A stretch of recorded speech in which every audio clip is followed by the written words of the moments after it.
Hindi ko kaya magsinungaling na sa'yo. Hindi ko kaya nagawa mo. Kaya na. Ano kayo nagkakilala? Parang ano lang, trip lang namin. Kasi sabi ko wala ka nagsimula ng puluhan.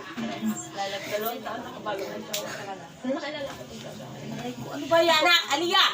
Aliyah! Nag-send ako ng emoji, alam mo. Hanggang sa Aliyah! Yung paa mo naman!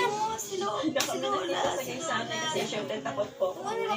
Baka pagbagsak ng paa sa mukha ng lola. Nagsimula ko doon. Nung nagkita kami, doon ako siya nagsimulang naligaw. Ano yung mga nagustuhan mo sa kanya?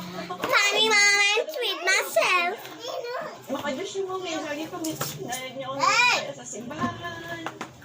Yung mga bus talaga mo. Wait lang, nag-video pa ako. Ano yung trabaho niyo ng panahon na yun? I-share ko ko na sa Metro. Wait lang.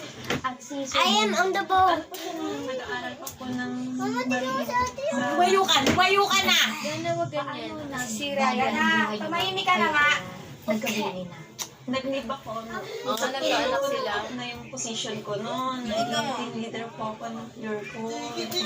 Pag ako nun, okay naman siya man. Nagtatrabaho siya ng Dicer. Funny moments with Sabi ko, myself. pag mga nakakagusto ko dun sa parents mo, kaya yung sabi ko, umuwi ako ng program na 3 months pa lang, hindi ko pa ayun po. Doon po ko nanganak sa amin sa Romdon. Pagtapos ng mga anak ko,